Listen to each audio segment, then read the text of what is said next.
Guys, good evening. Just give me a second, guys. I'm gonna set up my stuffs here.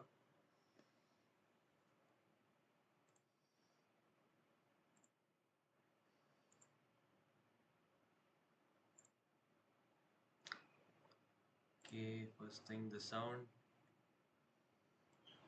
Okay, let's increase the volume.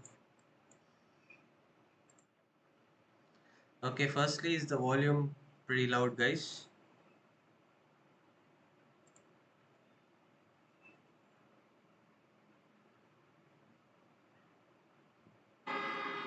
Oops.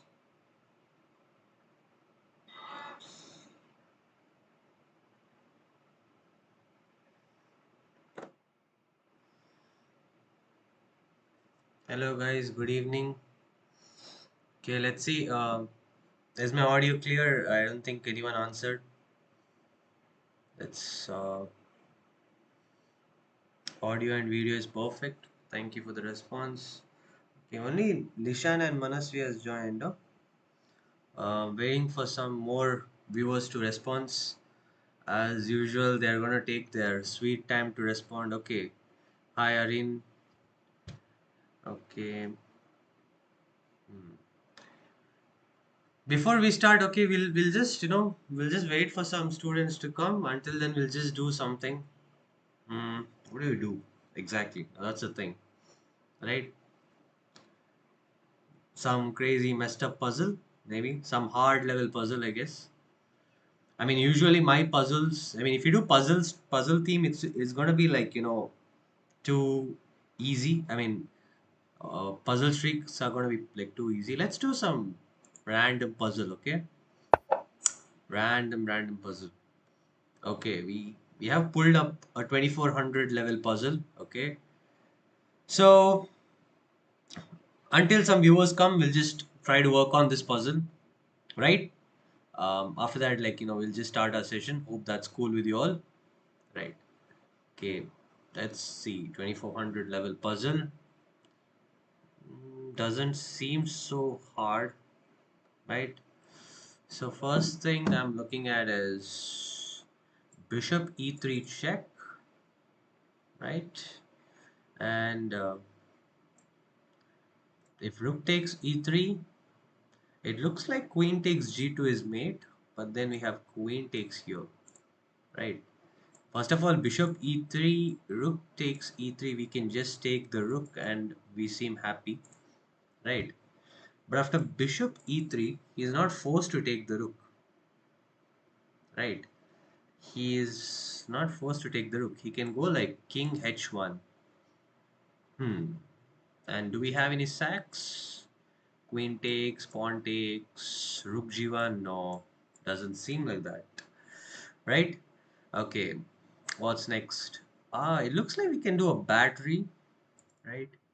Bishop here and then go here or something, but it's not going to be mate. I see. What else we are missing? We can also do a sack. Queen takes h3, right? That looks pretty cool for some reason. After g takes h3, but I don't see any mate, right? Because if you're sacking the queen, you can't just go and win a rook, right? Also, if we can deflect this queen, oh, okay. Okay, r into d7, yes, that's what I was looking at. R into d7. If queen into d7, then we have bishop e3 check. And wherever the king moves, queen g2 is made. So r into d7, does he have any checks? He doesn't have this check. He doesn't have this check. Everything is covered. He doesn't have checks with the queen, right? He has a check with the rook, but that we just take the rook, right? Maybe he can give a follow, but then we take this queen. So I think r into d7, queen into d7, yeah. Okay, so everyone assumed that after r into d7, he's going to take the rook, right? But he doesn't have to take the rook, right? Now that is one thing you guys should learn. So we also need to calculate where else can he move the queen. Like he need not take the queen, right? He can move it anywhere actually. He can move it here. He can move it here, right? Because if he moves, if he takes the rook, it's mated, right? The moves queen f3 doesn't look good because queen f3 we just take and then we at least win a rook, right? After takes, pawn takes, we have bishop d2 check and we at least win a rook, right? So I'm thinking rook d7, maybe he goes somewhere like, I mean, actively queen e4 looks good, right? Because also he's threatening queen e8 check, right? Because this is a long puzzle. I know I can just immediately start with rook d7, right? I mean, rook d7, queen e4, and what's the follow-up then? We can't sack our rook again because that comes with check, right? Anybody. Queen e4 only looks good, exactly. It's also threatening to take our rook, and it looks like we're in trouble over there for some reason. Do we go with bishop e3 then? So rook d7, bishop here. Nah, does not look like the answer. Queen e3. After queen e4, maybe we have f5 actually. Right. But then he mates us. Queen e8 is just literally checkmate. Right? Oh, what a puzzle. Can we start the session? Okay, fine. We'll just play the move rook d7 and then we'll just see. Okay, it's wrong. It's wrong. That's why I always wanted, when it's a 2400 level puzzle, right? We have to calculate to the end. But anyways, let's just have a look at the solution. Bishop e3. I mean, come on. What's the point? Okay. Why is this the answer? King h1. Bishop f4. Oh, okay. Bishop f4. Okay, so then we do a battery. Okay, I got you. I got you, man. Okay. So he has to like sack his rook or something, but that's just not cutting it, right? Takes and then. Okay, okay. Nice puzzle. Nice puzzle. I just messed the detail with bishop f4. Okay, fine. Okay. Since I know you guys are waiting for the session, I just didn't waste my time on this, right? So usually when I'm doing like these kind of puzzles, it like takes like half an hour literally. Okay, but anyways, let's get started, guys. Let's get started. Crazy. Okay, so I know last class everyone enjoyed this session with the what do you say, Mikhail Tal's crazy sacrifice, right? By the way, today we are going to learn about another legend named Boris Spassky. Okay, so if you guys don't know who's Boris Spassky, he was one of the world champions. Okay, so we could say he is the 10th world chess champion. Okay, and his style of playing is not some crazy aggressive.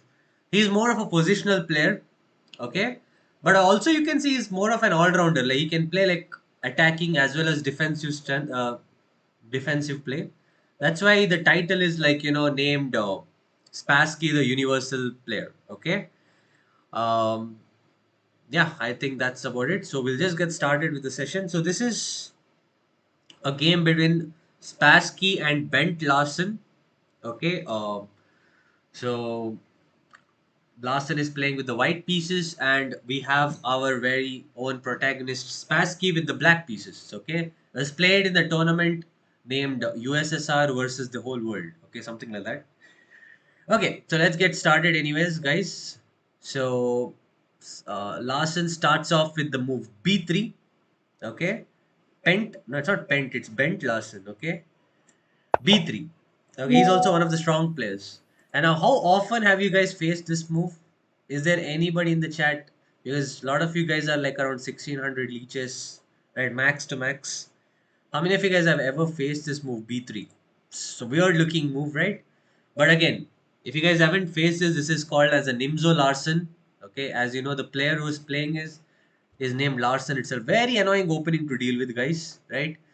So b3 and never I have never seen it. Okay, cool. So as usual, Spassky takes the full center. The opponent has given you e5.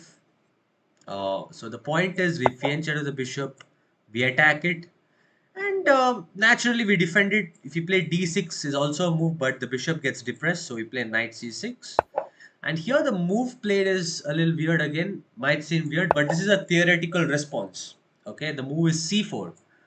And the point of c4 is it's controlling the d5 square and it's not letting you take the full center, right?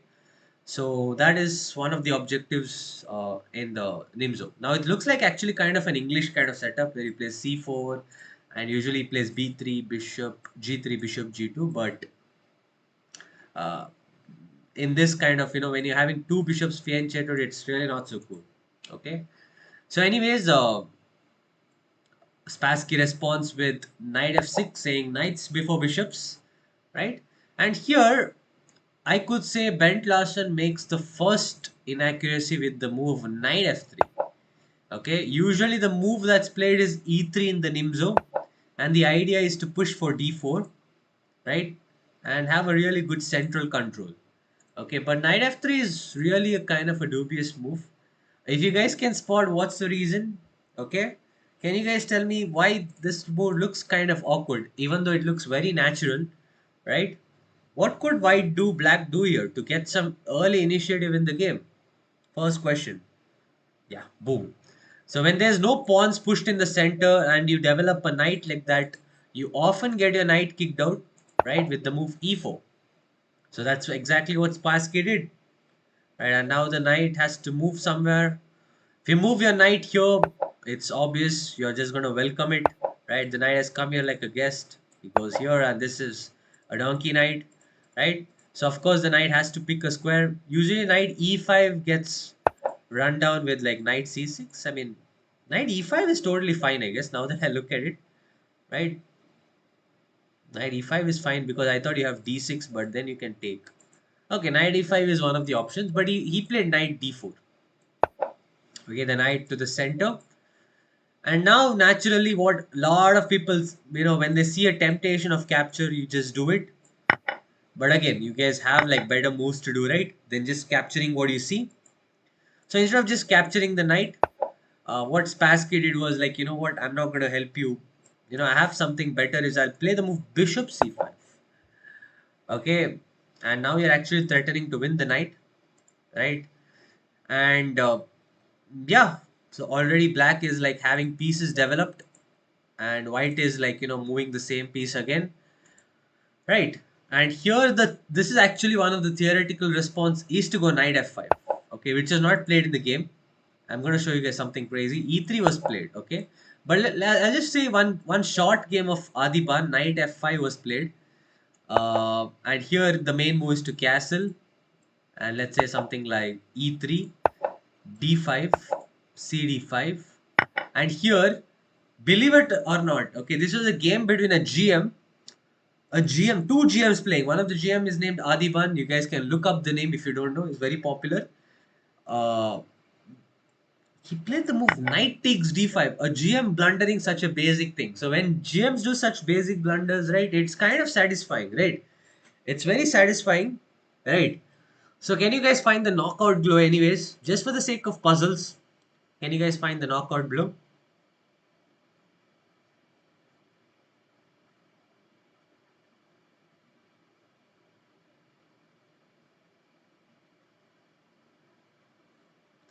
Bishop into g7, yeah, but I mean, I know there's something better than that.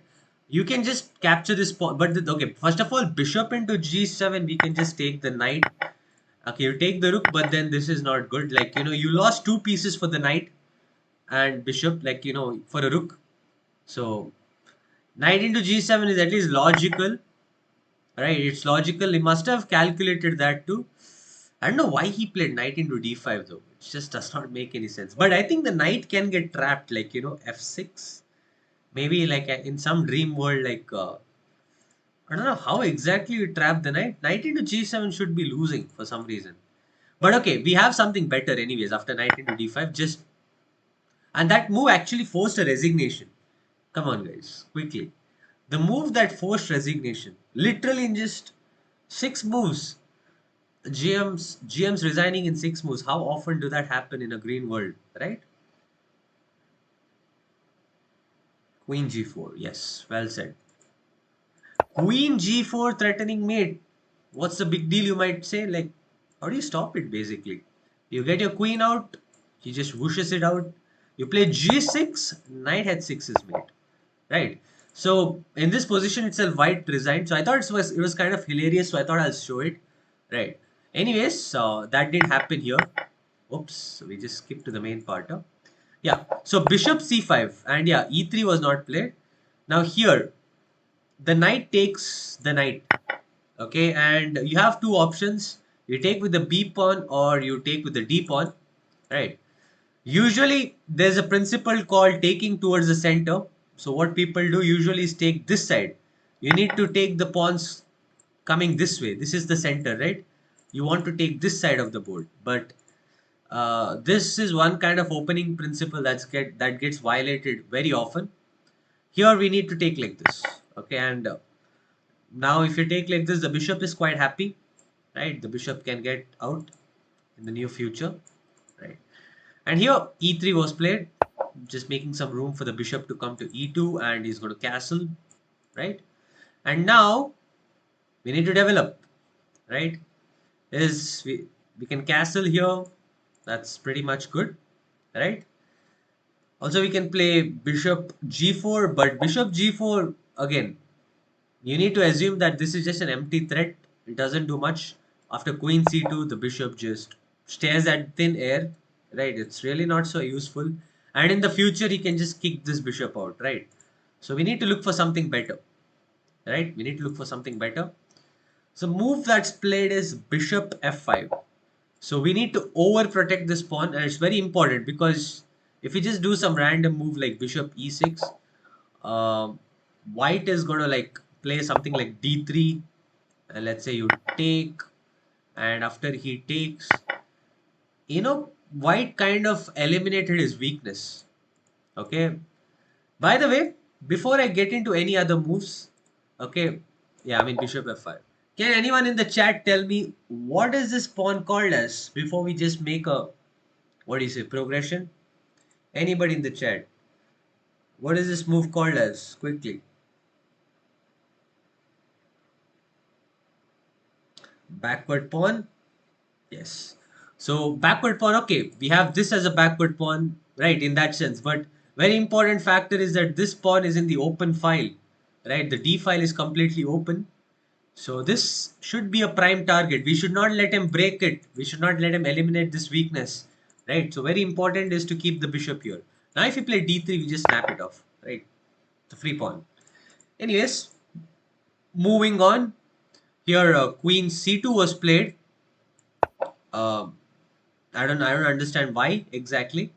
Uh, he should have just developed and he should have castled, right? And now here what Spassky does is he plays the move Queen E7, okay, in the style of overprotecting this pawn, okay, and also for another reason, okay. Let's see what. So here Bishop E2 was played, okay, and now yes, okay, well done, backward pawn, okay. Some people are tuning in a little bit late. Okay, what should black play here, guys? Okay, Manasvi says queenside castling.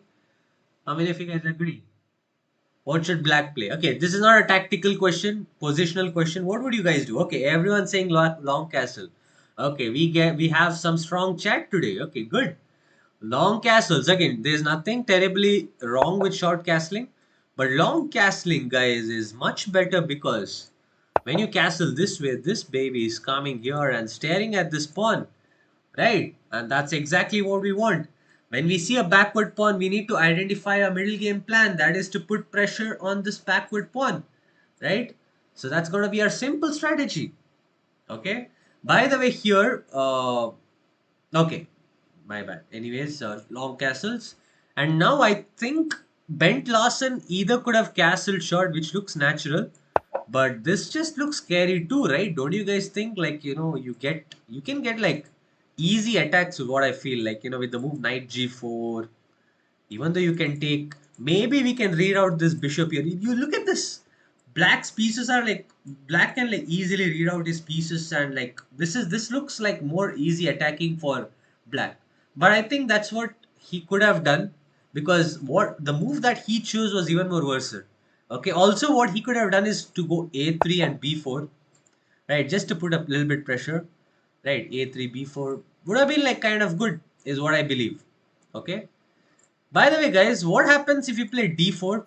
It looks kind of good, right? Let's see if we have like people who are good with the rules of chess. d4. By the way, d4. Doesn't this look like an appealing move, guys? Black's pieces are coordinated, so it's easy play. Yes, that's what happens when you play weird openings, right? It's not totally weird, and moves like c4, right? Why is this e into d3? En passant, right? En passant, and you just kill the game, right? So here, Bent Larsen played the Freddy out. He plays the move f4. How can you do it, right? And this is one of the brutal mistake that's done by Bent Larsen. Okay, maybe in a green world, Bent Larsen expected that Spassky is going to do en passant and he's going to blunder the bishop, right? A world champion blundering the bishop, saying that okay, king here and you take the bishop. I mean, life is just chill, right? I mean, By the way, when this game was being played, Spassky was the world champion, so of course, you know he's not going to blunder something silly like that, right? E into f3 again. Come on, guys. E into f3 again. Not every. There's no rule that n percent is kind of compulsory. Again, imagine if that rule was there. Like you have to do n percent no matter what. That you can use that for your advantage. Like this, right? Okay. Anyways, n percent wasn't played, and he has won the Freddy out, right? And now I've always said one more important thing is that when you get stronger at chess, people know when to violate the principles. Like, people say do not push the Freddy out, right? People say you should not put the Freddy out. But strong players say that, they know when to violate the principle. But I'm going to say this one thing, guys. Even though this guy was a strong player, this was a mistake. Now it's up to you guys to find the moves. How do we find what is the move you should play here? And this move, I'm asking you guys because it's a very thematic response. Whenever anyone moves the F pawn, there's a thematic sacrifice or a tactic that you guys can see here. Right. Yeah, there is the move said by Manasvi. Yes, NG4. Boom. Let's put an exclamatory mark. This is a very thematic response, guys. And why are we doing this? The point of NG4 is you should not focus on the knight. What's the knight doing? You should see this as a clearance. The knight is clearing the way for the queen to come to H4. And that's what happens when you push the Freddy, the F pawns out. The king's diagonal gets weak. Right. Now, again, when a strong player plays such a move, he must have calculated all the lines through the end. Right. Because first of all, H3 is a big blunder. He knows that Bent Larsen isn't going to blunder something jovial like this, right? If he goes here, you just checkmate. And if he goes like to D1, you just do a fork and you just cooking. You just take the rook and you are cooking, guys. Right? So, of course, that's definitely not what he assumed, right? It's something that you guys should learn from strong players. Now here, Bent Larsen saw, oh, Queen H4. What if I just stop it? G3. Ah, I just stopped it. Now what are you guys going to do? Right. And now at this point, everyone, what they do is like, they start looking for like immediate checkmates, immediate wins, right? They start like, looking for immediate attacks or something. And then they say like, because you see white is like not castled, right? White is not castled. His pieces are like not coordinating. His bishop is a dud. Except this bishop, like each and every piece looks kind of terrible. It's just like this position does not make any sense for white. Like white does not know what he's doing. So you should feel, you and look at your pieces. You need to crash through, right? So if you guys remember last time Mikhail Tal's game also, his opponent was also somewhat playing like this, right? So we need to find some things. Okay, let's see. Wow, wow, everyone. Okay, I'm kind of impressed. I'm kind of impressed. H5. Yes. H5, yes, crashing through on the king side. Okay, although black has not castled, white has not castled here, right? He can castle this side, but this is like a really good move. This looks like a no-brainer, right? I thought nobody would find it, but I think you guys are getting stronger, right? But to be honest, right, when I was watching this game, I was trying to analyze this game and I thought that, a move like bishop takes or knight takes is not so terrible either. This is what I thought, like takes, knight g2, and let's say somewhere the queen goes to c3. I mean, there's no immediate victory, but you just look at the position, like, let's say king f2. This just does not look good for black, even though you're down material, right? I mean, I think the only one with the initiative is black. This is what I thought Spassky would play, although that's not bad either, right? And you guys would be shocked that the engine move is rook d3, although what Spassky played was equally stronger. It looks kind of terrible, but the idea is like, just jamming this backward pawn, just attacking it later. And you cannot touch this rook because you get mated at one point. Like, let's say take queen c2 or somewhere, like, let's say just the queen goes here. Now you get the queen here, right, attacking the rook. Let's say the rook comes to f1. You are going to sack over here, right? And after he takes, it's just checkmate, right? After this. So there were like a lot of crazy attacking options, right? But Spassky shows for like a closer, slower approach, right? H5 and H4, just boom, just crash through, right? And again, when you're having like so much trouble, you should not worry about such a measly pawn, right? You can just play rook at 7. There's nothing happening here. In fact, this is the loss of a tempo. Has to waste his time again, and now you can go H4, right? Okay. So, anyways, uh, here Spassky must have calculated this through, because you might be wondering, the knight is in the opponent's territory, and a very natural response to it is h3, right? What do you do if your opponent plays the move h3, right? If white plays h4 and h5, h h this looks kind of fine, but now the knight is like, bind, these squares are like weak. Look at that, right? This looks like visually good, and maybe you can crash with f6 and g5, right? Is something that you would look for, right? But this is just terribly lost. The knight is like, living its dream. Right? Nobody can touch this knight. If you take, then the bishop just replaces and like controls all the light squares, right? But anyways, h3 looks pretty natural, right? So the next move is the absolute gem. By the way, guys, this game ended in like just 17 moves. Okay. So in the next 5 moves, the game is going to end. So this is going to be like a short stream, I assume, right? So what do you guys think? The next move black played here, guys. Come on. It might look like Spassky just didn't look through the whole variation, but this is something that you guys have to learn from strong players, right? They just don't make the plans attacking plans. They consider defensive plans too. I mean, h3 is such a natural response. What did Spassky see in this move? And exactly, and into e3 is, I would give you like out of 10, like, I would give you guys like at least 9 points, because this is also a really good move. Like bishop into e3, the bishop is like controlling all the important squares, and white is like, kind of paralyzed. I would kind of go for this too. Definitely, when you're playing chess, you need to play sacrifices knowing that you're having good development, right? It's one really good way to improve even if you lose. Trust me, take this advice. Okay. By the way, that was not played. Again, let's see if you guys can find the brilliant response. This is just OP response, guys. Overpowered. Just insane, right? I wouldn't say that Spassky would be like exactly Tal level though. I mean, in a different way, he might be stronger also, but RD3. Okay, that move was taken anyways, but RD3 now doesn't look kind of good because you just take, right? I mean, we are having issues over here, right? RD3, what's your response after takes? Right. RD3 makes things worse because now you can't even recapture. Anyways, RD3 is fine, I guess. It's not terrible. Still, your better again. Okay. I think nobody's gonna find it. The knight is hanging.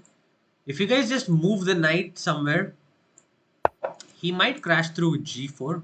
But okay, no, g4 is not there because if you take, you can't take, right? Okay. Fine. Knight f6 looks natural, but again, if you just moving the knight back, it doesn't look so good though. Although you are still better, because now maybe you can make a battery and try to win this pawn, right? But that was not the response. That's not the cool response. The move that's played, okay, nf2 also looks good, okay, but if there was a pawn here, I would do it, right? The move that's played is h4. What? h4. What did Spassky see? h4. First of all, if you take here, you just take here, right? But why are we even calculating this? The whole knight is hanging, right? So his point is, if he takes, okay, now the bishop is hanging. What do I do now? Why did he just sack the knight? Why did Spassky just sack the knight? The bishop is hanging. What do you do? What did he respond? What's the next brilliancy? So he played like 3 brilliancies in the row, guys. The 3 brilliancies, okay. If you guys have to become tactically strong like this, right? You guys have to solve like crazy strong puzzle. H into G3. Okay. And Spassky's point is, if you take my bishop, then you are so stupid. I'm going to take your rook. Huh? Are you a beginner? Right. But what did Spassky miss? Okay, of course, when you're calculating, there is something called as intermediate move in chess. Right? There's something called as intermediate move. You can't take the bishop. Right? What if he takes the rook? And now, if you take the rook, there's nothing hanging over here. I can just take the bishop. You just lost a full bishop. Who can find?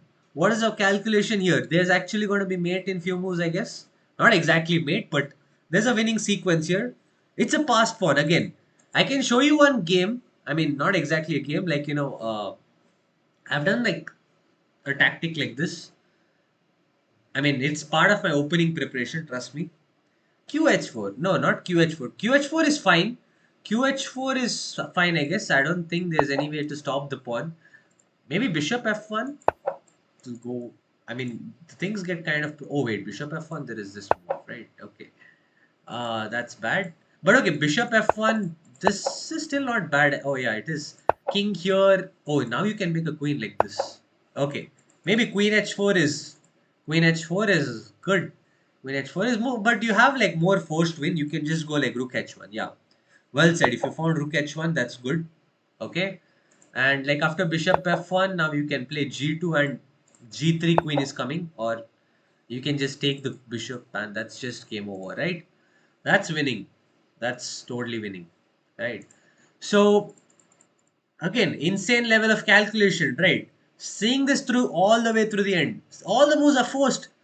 Calculating forcing moves, right?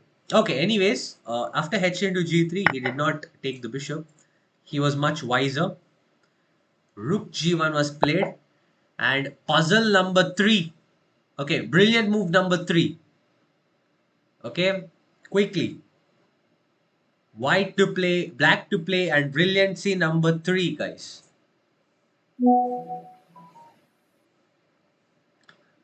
Queen h4 is pretty natural, but Queen h4, see, when you're playing Queen h4, you're planning to play g3, right? It's pretty obvious. He can stop it, and like, let's say you give this check. Maybe he goes bishop f1, I guess. Although you're still better, right? You are still better. Queen h4 is good, like, and after Queen h4, like, let's say he takes the bishop. This is what we saw. Then there's g2. Okay, that's good. Okay, but I think rook g2 is visually holding everything. Right? You don't have to go greedy and grab pawns. But now I think you can take and then do here and stuff. Okay, and I could argue that you're fine. Right. But again, there's Queen h4 is natural move. Right. After rook g1. Sorry. Rook h1, well done, Lishan. Okay, my God, you guys are like mind blowing. I think you guys have gotten stronger. That's pretty insane. Because if I remember when I did the live stream in the beginning stages, right? Some people were not even able to find like kind of easier tactics, right? But now you guys are like on a roll, yeah. That's great. Okay, I think in a short while, you guys are going to get stronger than me for sure. Right. You young lads are like doing great, yeah. Rook h1. What a move. What a move. Right. Let's see what's the point of this. The point is this again, the passed pawn. This is a passed pawn tactic. So first of all, you have to take, right? I don't see anything better what white can do, right? So you have to take. And now how do you continue? The next move is pretty obvious, right? There's no prizes for winning the next move. What do you play next? G2. Yes. Boom. Easy. Okay. The rook is under attack, right? And here, what Spassky did was rook f1. Sorry, not Spassky, Bent Larsen. And it seemed like he mouse slipped, right? He mouse slipped the rook to f1. But wait, how can he mouse slip? This is not an online game, right? You can't mouse slip something like this. How crazy can you get, right? This is not a mouse slip, right? Why did he play here? Okay, his point is like he has black has just lost his rook and knight, so he expected that Spassky is going to take, and now if you count the material, right? Even though like he just sacrificed the rook, right? But the attack is gone, is what he's assuming, right? Although it's not, I guess. There's queen h4, and the nightmares just keeps just coming, right? Yeah, this is just the game is not over yet, but I think that's what Larsen kind of saw. Okay, that's what Larsen kind of saw. But instead of taking the rook, you have something stronger. Again, when you're having when you're having attacking position, you got to look at all forcing moves. Yes, yes, well done, guys. Come on, okay, you guys are like answering so fast and finishing it. Well done, Manasvi. Well done, Lishan. Okay, are into queen h4. Good. And now it's just lights out, right? Okay, now the last part of the game. Okay, by the way, after queen h4, king d1, um, what do you say? Opponent just resigned because he's going to take the rook. By the way, guys, last puzzle. Can you guys find the mate? Okay, it's I think mate in 4. Okay, write the answer, guys. Mate in 4, forced mate in 4 before we end the session. Okay, quickly, guys. Let's see. Take your time. No, I don't want like one move answers. Okay, queen h1. No.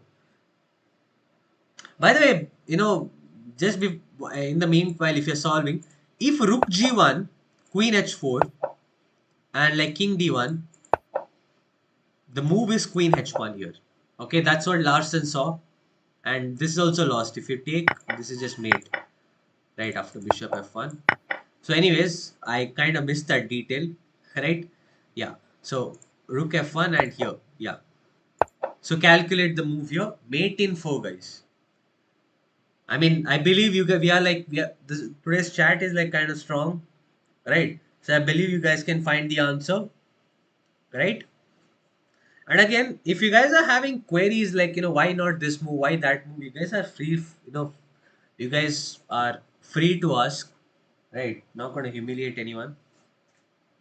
Hello, Raskidji. Yeah, okay. Raskidji. Just my my milk has arrived, guys. I drink milk. Okay, I know you guys might be like, so you're a kid or what to drink milk? Is there a rule that only kids can drink milk? No, right? Okay. G into F1. Okay, good. G into F1, bishop into F1. You mean bishop into G4, queen H1. Okay, wait. So take G into F1, queen, bishop into F1, bishop into G4, bishop E2, queen H1, queen. Very good. Well done. Spotted. Yes. So first move is you take on F1. He's forced to take bishop into, and then you play bishop into G4, and the only move, okay, if he plays bishop E2, this is just directly mate, right? So he has to go like something king C1, and now you play queen check, queen E2, and that's mate. Well done, well done. If you guys again, well done Manasvi, well done Lishan. You guys are like killing it, guys. And again, the rest of you also tuned in are also like really doing well. Like, okay, D Sarch, and yeah, bishop into F1 is also good, right? Yeah, but again, if you had to you have to write the answer like in a line. Like if you're asking writing like one by one, it kind of doesn't work, right? Same. Okay, yeah, understood. So this is like a brilliant tactical game. And before I end, right, you know something, guys, I have an opening preparation. Okay, I had studied this opening, and the game actually goes like in a similar fashion. I'll just show it to you guys in 1 minute. So I play this opening called as the Stafford Gambit. So it goes like this: knight f3, knight f6, knight into. Look at this crazy prep. Okay, knight c6 takes, uh, and let's say d3, and now I play bishop c5. And here the threat is to go like knight g4, so knight c3 and all are like very bad moves. So usually what people have refuted this gambit, okay, there's a refutation, bishop e2, okay, and now you play the move h5. These are all opening theory. I'll just show you. This is like one of the games went like this, like c3 to lock in the bishop. Now we go knight g4 anyways. Okay, so they go like d4, and it looks like white has like killed our game. We play queen h4, threatening mate, and they play something like g3, all part of the prep. We go queen f6, threatening mate, and now this looks like very bad. A similar game, people play h3 here. Okay, people play h3. Sorry, sir, not h3. h3 can't. Yeah, what is the move they play? Because h3, then there's mate, right? Yeah, what is the move they play here? I think f3. Yeah, yeah. Sorry, f3, f3. Sorry. And it stops mate. My knight is hanging. My bishop is hanging. Right. The solid prep here is to play the move h4. Okay. And now it looks like you can what happens like if you just take, then I take here. I'm threatening mate. Right. Same thing. If you take here, like I take here, and uh, I'm going to go like g2 at one point, or I'm going to take, right. I think I'm really not so sure if he takes the bishop, like, how is the mate exactly happening? Maybe knight f2 is a threat, right? He can't take here, but one game that went like this is like, I think he took the bishop. No, he took the knight, I guess. I took here, and I'm threatening to do like g2 or like rook h2. No, queen f2 mate, right? I'm threatening queen f2 mate or something, or with this devastating attack. So a lot of people, they do is they play rook f1, and now what do I do? Yeah, I take, right? I take, and then people do is they take, and instead of promoting the pawn, because if I promote the pawn, I make a queen, he just comes back, right? The most savage move what I've played is, uh, I think rook f1. I mean, you just take here, right? And then there's no way to stop, right? Okay, you can play something like this, but I think once I got a long castle checkmate or something, like I'm not really so sure. I don't know if I had that game, I'd have shown it to you guys. It was like a masterpiece. People play like this, and then you just win the game. Take, and then this end game is like kind of playable. Bishop takes g4. It looks kind of equal, but you're having better development. You have the rook, right? It's all part of the prep. Okay, this is one of my opening preps. I mean, when I saw Spassky's game, this h4 move is like kind of thematic, is what I thought. Like it was very interesting to show, right? So yeah. Anyways, guys, today's game was like kind of very short, right? But again, when I was looking up Spassky's game, this is like the must-know game, is what I felt. And other games are like uh, too complicated, right? And anyway, Spassky is like very famous because of his world championship game against Bobby Fischer, whom we are going to cover in the next class. Okay, Bobby Fischer is like arguably the world's best player of all time, right? Okay, not even this century, of all time he's the best. So you guys should not miss a game played by Bobby Fischer. Okay, but I think there are high chances people might miss because it's exam time right now. You guys can see the audience is getting lower and lower because the exams are coming closer, right? But I think um, it's understandable. The ones who are attending it are like learning a lot, and I can see that the strength is improving, right? Which is a great sign, right? Which is a great sign, right? So yeah, thank you so much for the ones who have tuned in today. So you guys are amazing. So love you all, guys, and yeah, hope to catch you all up next Saturday, right? Don't miss the Bobby Fischer session, right? Yeah. So thank you everyone. Bye bye. Take care. See you. Have a nice weekend. Tada, guys, and keep practicing. Get stronger. Keep practicing on puzzles. Okay. Yeah. Okay. Yes. Bye bye. Close the stream.